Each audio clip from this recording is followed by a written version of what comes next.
All right, it's cloudy and overcast, which is fine. It's very cool. So I'm doing the Mount Sanitas East Ridge and Sanitas Valley Loop, 3.2 miles. I'm going to go counterclockwise, is apparently the hardest. And then this is the mount up here in the second waypoint to the left.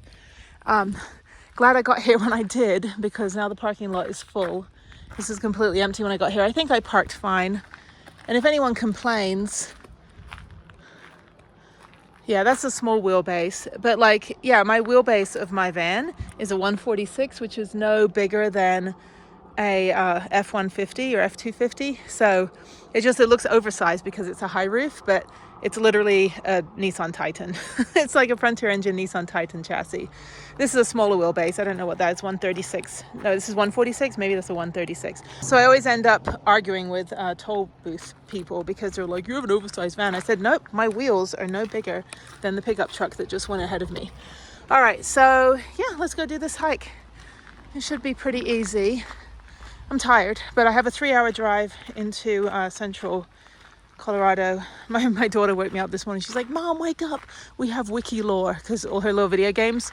And so I was like, I'm awake, honey. I'm awake. It's a Sunday morning. Anyway, there's bathrooms and there's crew. All right, landfill. Yeah, so I'm just literally in Boulder. Boulder's really nice, actually. If there was a place in Colorado, like in a city that I would live, it'd probably be Boulder.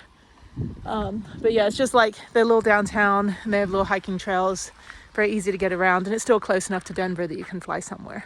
Okay, I don't know what this means. The City of Boulder's Voice and Sight Tag Program. I don't know what that is. A valid program tag. The dog is under voice and sight control. It doesn't stop them from running up to people. Anyway, okay, let me figure out how to get to the trailhead. There's a bunch of different trails. I guess I can go up here to the spur. Let's see. This one. No, that's that one. Red Rocks Trail. Okay. Sorry, I'm trying to figure out how to get to the start of the trailhead. Let me go this way. Maybe I can just cut through. Okay, so I'm on the blue dot. I'm gonna cut through. All right, anyway. So just to let you know, I don't wear the same shirt every time I hike. I actually have about 20 of these. I went to this store in Houston, a Gap outlet or something. I think it was outside of Houston or somewhere. And they had all these like mislabeled, mis-sewn, like bits like not sewn properly, you know, not a major player. And I ended up just buying like 20 of them for like $1 each. And they got long sleeves and I can like cover my hands with the sleeves. And they're super lightweight. And they're all the same color. So I actually have a lot of these shirts for hiking. And that's why I just realized like all of my hiking, especially like when it's sunny and stuff, and they're just, you know, super comfortable and they fit very well. So anyway, yeah, that's me. Yeah, very flattering. It's not easy to find flattering hiking shirts, but anyway. Okay, so I'm on the Centennial Trail. So it's right over here. But yeah, so I do change my shirt daily when I'm hiking. I just happen to have a lot of these. Okay, this is the Centennial Trail. So I'm going this way. I guess bikes are allowed on here, maybe, I don't know. Okay, so I'm just going what Old Trail says. I could also cut through the back way. Okay, dogs must be leashed. Bets are on how many locals don't leash their dogs and how many locals yell at me about it. So there's a whole trail system, but I'm taking this one. I want to go. Okay, it forks off. Okay, at the fork, I'm going to make a right and go counterclockwise. I don't see anyone going this way. Everyone's going up into the other trails over there. Lots of cyclists. I mean, this is Colorado. Everybody gets up and works out in the morning, pretty much. That's why I got here. I woke up and it was like 5 a.m. I had to fix something on my YouTube channel. I was dealing with admin, and then I was like, oh shit, it's 6 a.m. I got to get over and get a parking spot, which is good. There's nowhere close by. So all these people painstakingly pedaling uphill with their fake, their spandex with their fake sponsors. It's kind of funny. All right, okay, down here. This is great. Hopefully it's not going to be too busy on this side. I don't know if everyone's going to hike up to the top of a mountain today. I think it's only like 6,200 feet. And there's a fancy neighborhood right next door. Yeah, this is really nice. I like Boulder. I've always enjoyed coming over here. I haven't come here enough, obviously.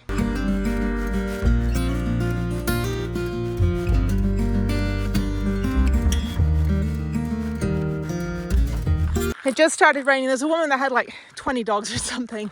And she's like, dogs can be off leash, blah, blah, blah. I said, Okay, but that's only if you have that tag and if you keep your dogs close with voice commands. She did none of that. The dogs were running around. I asked the other guy, I'm like, is that your dog? He's like, no. So, you know, I guess that's what that voice thing is. And she's like, I live here. I'm like, you don't own the mountain, ma'am. So that's the thing. Like if you have, sorry, I'm just running away from those dogs. If you have the voice tag, voice command, you're registered, you still got to control your animal, dude. Like you can't just like let your dog run around. It's not a free pass. So you have to keep your dog close, like up here. All right, none of the 3 pet parents that I saw that had a total of 8 dogs had any of this. I asked them, I said, I don't see the tag. And they said, we don't have to have a tag. We live here, blah, blah, blah. I'm like, nope. Really not cool. I don't like locals. I don't like locals that think they own the mountain. It's like, I'm checking this trail for accessibility. If you have a service dog, you're not gonna be able to come on this trail if some dog's gonna maul you to death. Plus service dogs aren't trained to play, and they're not trained to like abruptly run away from their owner either. And usually, you know, they have a harness or, you know, they wear a harness that you can keep them very close to you because it's an extension of your body. But yeah, and this woman's like, I live here. I'm like, great. Enjoy those property taxes. Doesn't matter. That's the worst, you know? And yeah, so there's some people that have dogs on leash. Obviously their dogs aren't really trail dogs, but I'm unleashing my inner trail voice of wisdom. No, it's an issue. I work with people that have PTSD. It's an invisible, you know, condition. And people that have, you know, service dogs for PTSD, and also if they're, you know, if they're blind or other reasons, mobility issues, we should all be able to enjoy this. But the locals, you know, they complain about tourists. Locals are the ones that are trashing the place. They're the ones that leave their dog poop around, you know. This is supposed to be the harder way, but I don't see it. There's some runners with a dog. Yeah, not a single one of them has the tag. I looked it up what the tag should look like. Okay, I'm getting to like the switchback section. So maybe that's the tough bit. I don't know what's over here. That's pretty. I guess that's Boulder. It's very pretty and cloudy. Storms brewing. It's raining over there too. That's why I tell people, like, here's what you need to know for van life. The stopping distance of your vehicle, how to change a tire, how to read what's on your, you know, engine dashboard, geology, know your rocks. It helps when you're hiking and driving. And yeah, and understand weather. Understand what weather means. It'll help you a lot. Anyway, okay. There's a lot of weather in this part of the country, and it's also very windy. Feels good though, very cold. There's another trail down there. It goes on the ridge line. I guess if you live in that neighborhood. Yeah, the locals. Anyway, there's all these like, there's another one that said, it's better to be kind than right. I'm like, I don't want to be a pushover, and I'm usually right. Stop and enjoy the view. Okay. It's like the Deep Thoughts by Jack Handy. So this is the goat trail, and it's not to equine standards, so don't ride your horse. Dogs must be leashed, yeah. Like I was saying, not a single person had a license or a valid program tag displayed on the dog. So I'll show you what the tag looks like. And you know what this is? This is the wealthy part of the city that is just like, we don't have to do anything. We pay property taxes, blah. We moved from California. Anyway, I moved from California. So anyway, but yeah, taking your pet off a leash. Problem is that, and this is from 2013. The main problem is, you know, if you don't train your dog, there's no point in having it, you know, sight and voice activated. Yeah, and before anyone says, oh, you shouldn't hike if you don't like dogs. I just don't like dogs running up to me, but accessibility for all. You shouldn't tell people that have any reason to be terrified or trauma or service dogs that shouldn't come here. It's so ableist. It's incredibly ableist. And there's been a few hikers this year that have been like, well, you know, if the people you work with don't like it, they shouldn't come. I'm like, ma'am, that is horrible to say. I mean, this is healing for people. But it can, you know, you also have to like manage your personal body, you know? This is my body. It's not to be violated. It's not to be bitten by a dog. So, I asked a lady, another runner down there, I'm like, does it get more interesting? Anyway, okay. I think we're gonna go up into the switchbacks up here. I'm tired. I'll go take another shower at Planet Fitness and then go for a long drive. So it'll be good. It'll be a good day. Easy day. All right, the trail is getting a little more interesting. I was just talking to the 3 ladies back there. They're like, yeah, we have rescues and we're very leash people. That's thinking a lot of, yeah, if you have a rescue, you know, especially one that, you know, comes out of the pound. Anyway, this is not a dog video. I just want you to know that, like, in order for this to be accessible for service animals, everybody needs to be safe and never belittle your safety. If something does not agree with you, you don't like something, you don't feel safe, say something. It's better to be kind than right. No, it's okay to be right. All right, here's the quote difficult part. Yeah, I'm not going to recommend this trail if you have trauma or service animal. That dog's on a leash, so that's good. Yeah. Anyway, it's not even that hard. It's kind of boring the first like mile or 2. Okay, it's very windy up here. There's Denver. Out there somewhere. Anyway, just hiked up this scramble. It's very, very steep. It's good. A little bit more. And I think, yeah, about halfway through the switchbacks, I'll get to the peak and then we'll turn around, or we'll keep going. I think it's just a service road to get back.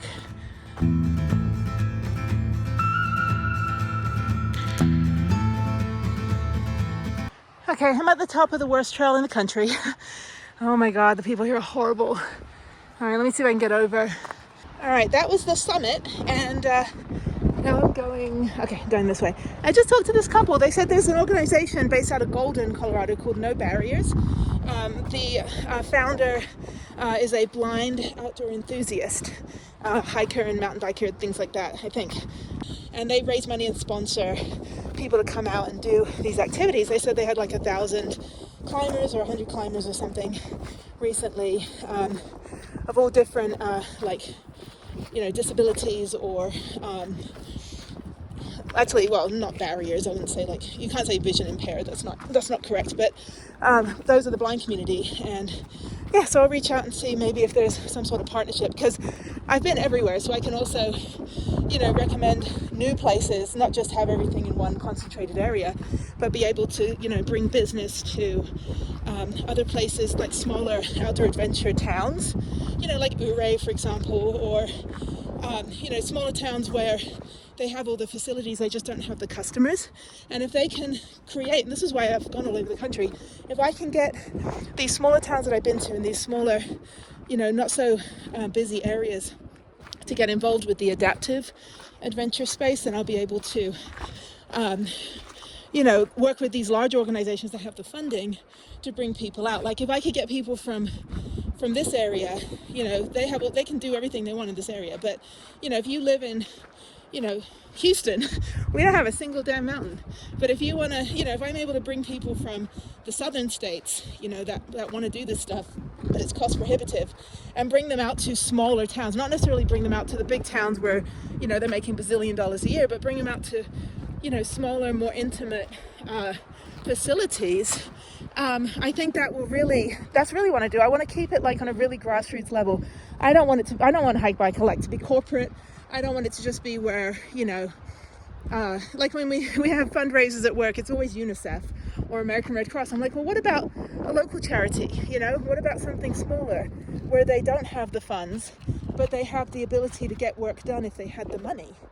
Like, the little guy. So, I don't want to keep, anyway. But yeah, like Wounded Warriors is massive.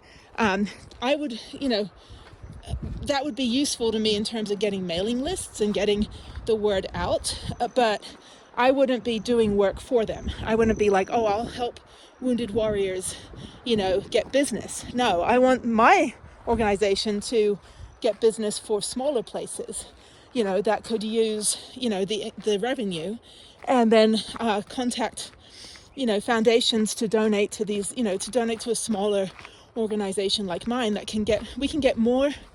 I guess, it's economics of scale. We can basically get more done on a smaller level, targeting all of these smaller, adventure towns, than we could if we just did one big thing in Houston. We'd also get a lot of people that, the idea is that, like, you do rock climbing, if it's something you want to continue doing, then we would buy you all of the equipment you need, so you have your own equipment, which is very dignifying. Your own bike, your own rock climbing gear, your own hiking boots, poles, backpack, ultralight camping gear. You have your own equipment, and then you would be part of our Hike Bike Alike family. And then you could contact and say, this is the idea of kind of the customer model, right? Contact and say, hey, you know, I'm interested in, every year kind of like update your profile. I'm interested in doing a through hike for 3 days. I'd like to go to Montana. And it's kind of like a Make-A-Wish. So we would then reach out to donors and local organization guides and things like that and say, oh, okay, if you want to do a through hike, we can get you a through hike in Gallatin Gateway, or we can get you a through hike, you know, up in Pole Spring, or if you want to go to a national park, we can work with that. And the idea is just to make it more accessible, so you're not just doing one trip in your lifetime and having to work 3 jobs and save up for it. And also be able to have your family with you, so, you know, kind of elevate you up. So one thing in Texas is that we have Special Strong, and this is a franchise, sorry, it's very windy up here. This is a franchise, personal training company, all over like Dallas and Houston, and I think they're in Austin as well.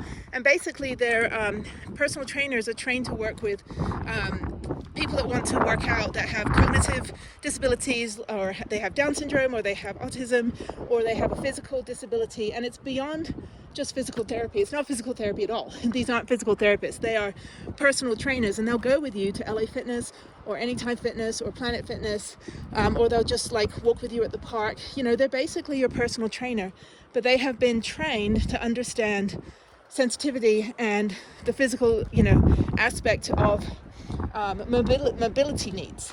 So if you're in a wheelchair, they can help you with, you know, your upper body strength. And they understand, I think they're CPR trained. I have to, or CPR certified. I have to double check, sorry. I'm trying to get down these rocks here.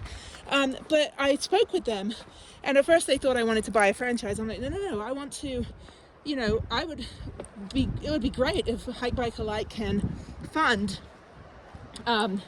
this is not I think this is the harder way up. The Hike Bike Alike can fund, you know, 10 training sessions for somebody in the Houston or Dallas area. And the idea is that they can get stronger and stronger, and then get out of that kind of like limitation, right? And then be able to break that barrier down and decide that they want to start maybe mountain biking, or they want to start hiking, but they got to get a little bit stronger. And you can rock climb if you can't use your legs. You know, there's actually a harness you can use. Sorry, I have to stop the video when people walk by. Anyway, so yeah, so first half of the hike sucked. Second half is fine. No dogs on this side. But anyway, so that's my point, is that I just want to make it accessible, but I would not, until I talk to the city and find out why the hell they came up with a stupid licensing that is not enforced and doesn't require dogs to understand when you're off a leash, you don't just go run around like crazy. That's the thing. It's like, and then the owners, not a single owner used sight or sound to like say sit, stop, you know, like whatever you say to dogs. Not a single one. They just, like, when I said, hey, all I say to them is, hi, can you just hold your dog for a minute so I can pass? That's literally what I say. And they don't listen. And I'm like, hi, I'm sorry, can you hold your dog so I can pass? A third time, ma'am, I really, really need you to hold your dog so I can pass, because there's nowhere for me to go. And that's when they start getting ballistic. They're like, you know what, I live here, I don't have to do anything, my dog's fine, my dog's a human, my dog plays pickleball. I'm like, go away. You know, if I want to hike these things with like people who have service dogs, and I need to protect my, you know, I care about rape survivors and, you know, disabled veterans and those with PTSD and blind hikers, and the stay-at-home mom that can't leave her domestically violent situation but wants to go hike on a Sunday morning, you know, like just to get out of the house and kind of just clear her head and try to cope with her situation. I want to help those people. I care about those people, not the, you know, local entitled people that don't even have tags for their dogs, that don't even have a license either. All right, actually I'm glad I went the other way. It was steeper, but less rocky. This one you'd just be climbing up rocks for probably about at least a mile and a half. So I called the non-emergency line, very nice lady. She said, yeah, well, you know, it's a problem, and we have rangers on call, on duty, you know, that manage the park. So it's Colorado, so you don't have you have park rangers everywhere. So I left my number. I said, yeah, just have them call me. So I just want to get information on what would be the protocol if, you know, somebody does come out here and their service dog gets attacked, or they have an issue, or they have a panic attack, or they get triggered by trauma because somebody's not following the rules. What do you do about that person who's just like doesn't even have a license to have their dog off a leash? So yeah, I don't know, every other video, whenever I'm doing local hikes, it's all about horrible entitled locals. But I mean, you know, locals hate tourists, but locals are the ones that are breaking all the rules, which is why they have more rules. You know, it's not tourists that are doing it. You know, it's like Japan. When I lived in Japan, they always kept thinking that all the crime was like foreigners, and foreigners were like 0.1% of the population at that time. And you know, it's like even now they keep thinking that there's, you know, all the problems are from foreigners, and yet there's like, it's still only 1%. I think it's 1.1 million or 3 million or something. Very small amount of people out of the 130 million people that live in Japan that actually, you know, are the foreign population. But you know, everyone just points fingers and nobody wants to take responsibility or admit that they're doing it wrong. I don't make the rules, you know, but I have an expectation that they would be followed. You know, that's why I do what I do. I just, oh look, doggy poop bag. Lovely. Bag of poop. Gotta love it. Okay, I think I'll go down this way. Not entirely sure. Oh, they're coming up this way. This is great. Anyway, I'm on a home stretch. I'm gonna go take a shower at Planet Fitness. Gotta get a few more groceries and then just head on a drive. But yeah, the couple up there were very nice that told me about no barriers. They were telling me that that this is a Boulder city, just only in Boulder City, and it's every trail pretty much has this stupid license. But outside of the city, you know, you gotta leash your dog. So I don't know which politician got bribed by the dog lobby. But anyway, but yeah, but some dogs on here, they're not supposed to be. Yeah, so yeah, everyone coming up here is on leash, but which is great. You know, I'm not afraid of that or worried about that. But again, it's like, and then uphill is right away. So it's a little trail down there. Oh, I think that's where I came up. Yeah, you can see like all the pet parents down there.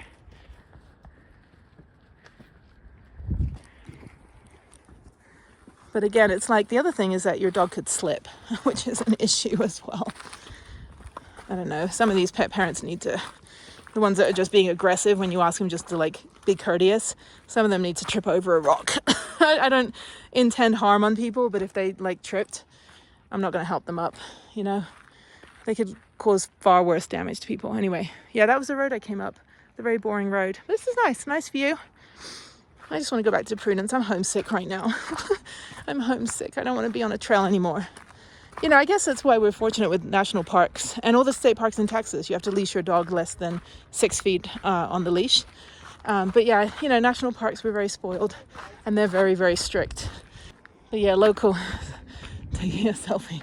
But yeah, local city parks are just like a Wild West. So one thing I've also mentioned, and I think I have a friend who has an allergy to dogs, is that the histamine, you know, like it can trigger, like you can literally like stop breathing. So that's the thing, when a dog comes right up to you, if they're too close, you could also get triggered. That's why I let people pass. The pet parents also have no regard for that whatsoever. I don't care like how you feel about your dog's personality. There are people that do have allergies too, cat allergies and dog allergies. And yeah, I was at lunch with my friend earlier this year, and someone came in with a fake service animal, and like we're just, you know, chatting over lunch, and suddenly everything started getting triggered with the allergies, and we had to just end lunch. He's like, I'm sorry, but I have a massive migraine, you know, having trouble breathing, all of this stuff. And I was like, what's wrong? And he goes, I think it was that dog. As soon as that dog walks by, because I'm allergic to dogs. That's the thing, you don't want to be touching a dog and then touching your face if you have an allergy. That's my PSA. Anyway, it just ruins nature, and it makes it ableist, you know, and it makes it where I shouldn't have to keep my already small world, that's small for a variety of reasons, even smaller. Although my world's pretty big, but there are people that really are living in confined situations, like emotionally and physically. And, you know, it's unfair to close them up even more just because you don't want to hold your dog for 2 seconds, you know. Anyway, all right, I'm done. This was not enjoyable.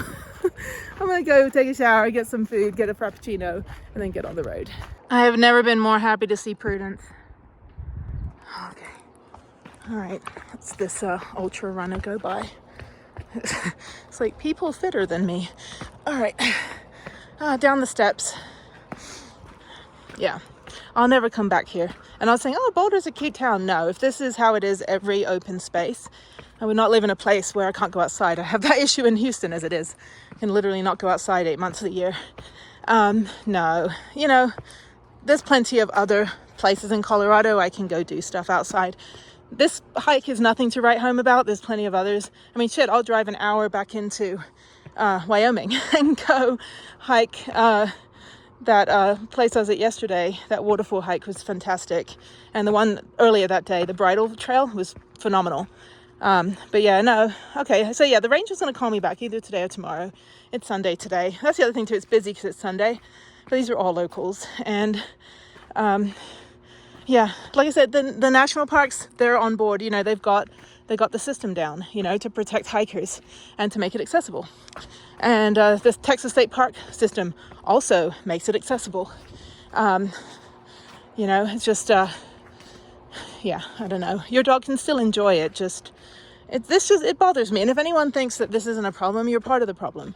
You know, it's just, you're maybe doing the same thing. Like, have some respect, because there's trail runners as well. And trail runners, you could easily just roll your ankle on a rock trying to get away. Your service dog is not trained to run away from animals. It's not trained to leave your side. It's not trained to play with other animals. And if you put somebody in a position where they're going to get sick from their allergy, or they're going to roll an ankle trying to run away from your dog, and if you don't control your dog with voice and sight, then your dog needs to be on a leash. You don't get to have it. It's entitlement. You don't get to just pay for a license and then just completely disregard the safety of your animal and the other people around you. That's horrible. We have people who are, you know, it creates conflict on the trail, especially when there's an attitude involved, right? How far does it go of like, oh, I'm so sorry, I should have called him back, you know? Yeah, and it's like, if you have to ask someone... Like 90% of it, but when you're abrasive, being called on it, then it's just a completely different thing, and that's not acceptable. Yeah, and if like you have to ask someone 4 times, maybe the first time they kind of be like, what? Oh, wait, what? What'd you say? Like, oh, sorry, I didn't hear you. The second time, hey, yeah, just can you just hold your dog for a second so I can pass? That's all I say to them. And then the dog runs up to me. I'm like, and then I bolt, right? Because I'm like, I cannot have this dog up to me. Like, so I run the other way. I'm like, ma'am, please hold your dog, you know? And they're like, my dog's fine. My dog bakes on the weekends and like rides a tandem bike, you know? So it's like, it's just, I mean, you know, like one of those little... Yeah, little monkeys with the fez, you know, like rides with little tricycles. I'm like, I'm glad that your dog is a full human, but get out of my way. Like, get out of my face. That's not what we're talking about here. Right. But yeah. So what do you do? Like, do you just wait at the end and just like, I mean, how would you know that person up at the top of the mountain was being abrasive and aggressive toward a hiker? Like, how would you know that that's the person? Or how do you even write tickets? Like, how does that happen? Well, we patrol, so we'll hike the trails, and we will pretty much go off of our observations, which is, it can be problematic, right? Because we're getting a very short window of the entire hike. We could pass somebody and see them for 20 seconds, and if things appear to be under control, then we don't have a whole lot to go off of. The only other option is if folks call in and complain and that sort of thing, we can try to track people down, but as you saw, there's so many people out there, and I'm the only one on right now.